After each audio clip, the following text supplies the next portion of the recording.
Au début, là, quand j'ai commencé à consommer, là, je me disais pas, comme tu dis, là, ça va-tu me nuire plus tard, je vais-tu avoir des problèmes avec ça? Ça m'est pas passé dans l'esprit. Là. Mais moi, plutôt, la drogue, là, je trouve que c'est une habitude. Moi, j'étais pas accroché vraiment à ça. C'est, à un moment donné, tu tiens du monde qui en prend. Puis à un moment donné, c'est ça. Le soir, il y en a qui vont aller jouer au baseball, il y en a qui vont aller au cinéma. Mais nous autres, ben, dans notre soirée, bon, on va essayer de trouver de l'argent, on va s'acheter de la poudre, puis on va triper, tu sais. Essayer de trouver de l'argent, t'as-tu fait des folies pour te ramasser pour consommer, toi? Moi, non, mais j'en connais qui n'ont fait pas mal, pareil.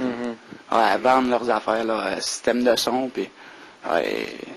Vas-y, Eve-Marie. Moi, j'ai eu... ça fait peut-être 3 ans que je joue de la guitare, OK? Puis à un moment donné, bon, ben...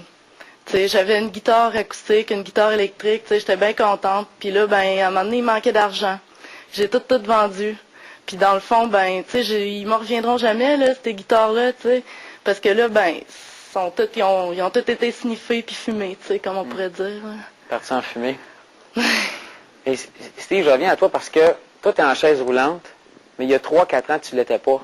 Non, j'étais un grand consommateur avant mon accident. Je consommais du PCP, puis avant mon accident, je consommais pas mal trop. Là. C'était excessif, là, la mescaline, puis les activants, là, les pellules. Puis, à un moment donné, je commençais à être dépressif. Là, j'avais plus le goût de rien faire. Tu sais. Tout ce que je voulais, c'était ça. Je voulais ma dose. Là. Puis même, j'étais rendu tannant. Là. Mes parents, ma mère, elle était tannée de moi. Tu sais. J'allais chez eux, là, puis j'allais y voler sa bière. Tu sais. Moi, tout ce que je voulais, c'était ça. Là. C'était... Vers la fin, là, c'était vraiment fuir. Là. Au début, non, mais vers la fin, là, tu sais, tout ce que je voulais, dans le fond, c'était... À un moment donné, là, j'arrêtais pas de parler de suicide.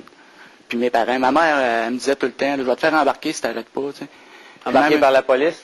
Ben oui, elle voulait m'envoyer en dedans, tu sais, pour que j'arrête au moins. Puis c'est ça, elle m'a donné un coup de tête, je suis passé en avant d'un bloc, je suis monté en haut, 15e étage, puis j'ai sauté en bas.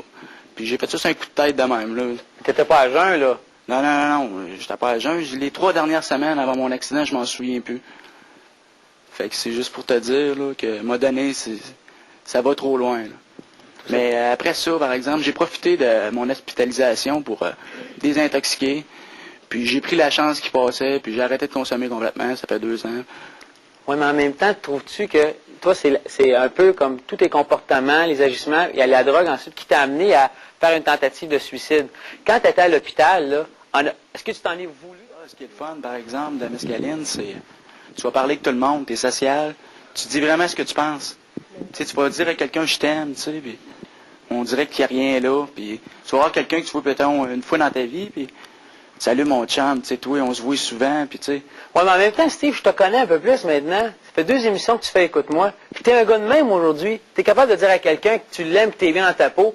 Donc, dans le fond, t'es capable de le faire. T'avais pas besoin de la drogue pour le faire. Oui, je sais, là, mais en tout cas. Oui, mais maintenant, ça prend quelque chose. Justement, c'est parce que t'as pas le guts de parler. C'est un bon point, Marie. La différence entre consommer et surconsommer.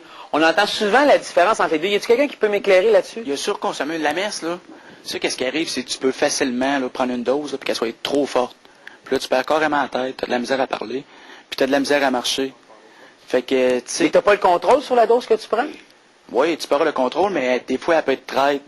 Si tu te fais un café, là, puis que t'en mets un peu, là, tu peux aussi mettre ramasser, là, puis ta journée, là, tu t'en souviens plus le lendemain. T'en veux toujours plus, c'est ça.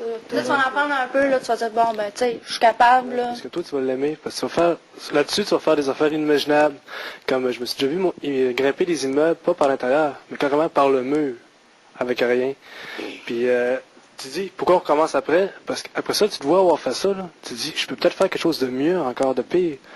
Puis tu mets toujours ta vie en danger, la vie des autres en danger, puis il n'y a personne qui va dire que toi, tu peux pas te dire, ben, j'arrête ça parce que c'est trop. Ah, c'est comme Clark Kent et Superman. Mais t'es quand même, t'en es pas conscient du danger quand tu prends ça. Oui, t'en es conscient, mais tu l'oublies. Tu t'en fous. Tu l'oublies totalement. Quelqu'un va te dire, fais pas ça, c'est dangereux. Ben, c'est pour ça que je le fais, justement. T'es conscient, mais il est gelé, le danger. Puis c'est comme le reste.